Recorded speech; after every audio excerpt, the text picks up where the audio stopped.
Il nous a ressuscités ensemble et nous a fait asseoir ensemble dans les lieux célestes en Jésus-Christ, Éphésiens 2:6.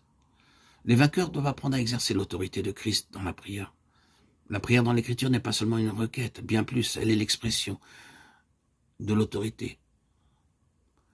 Ordonner avec autorité, voilà ce qu'est la prière. Je vous le dis en vérité, tout ce que vous lirez sur la terre sera lié dans le ciel, et tout ce que vous délirez sur la terre sera délié dans le ciel. Matthieu 18:18.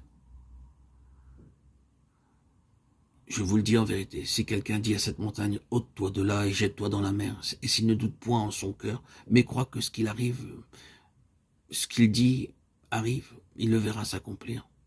C'est pourquoi je vous dis tout ce que vous demandez en priant, croyez que vous l'avez reçu, et vous le verrez s'accomplir. Marc 11, 23, 24. Les vainqueurs de Dieu doivent ainsi être fidèles en se réuniant eux-mêmes.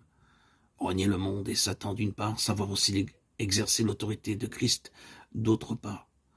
Nous devons permettre à Dieu de nous briser par la croix, afin de pouvoir nous tenir humblement devant lui. Il nous faut vaincre Satan en exerçant l'autorité de Christ, en vue de la victoire. La prière d'autorité n'est pas une demande, elle signifie ordonner. Il y a deux sortes de prières, la requête et le commandement. Commandez-moi, Ésaïe 45, 11. Nous avons la permission de commander Dieu pour que les choses s'accomplissent.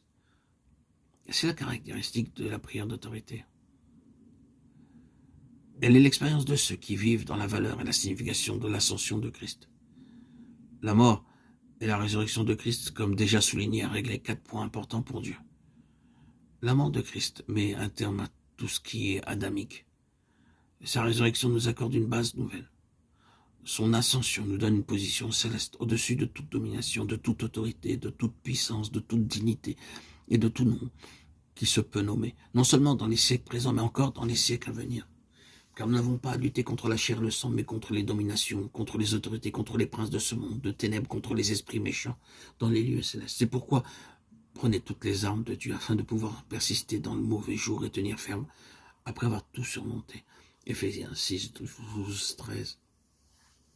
Et qu'il est envers nous qui croyons l'infinie grandeur de sa puissance, se manifestant avec efficacité par la vertu de sa force. Il l'a déployé en Christ, en le ressuscitant des morts et en le faisant asseoir à sa droite dans les lieux célestes, au-dessus de toute domination, de toute autorité, de toute puissance, de toute dignité et de tout nom qui se peut nommer, non seulement dans les siècles présents, mais encore dans le siècle à venir. Il a tout mis sous ses pieds. Et il l'a donné pour chef suprême à l'Église, qui est son corps. Éphésiens 1, 19, 22.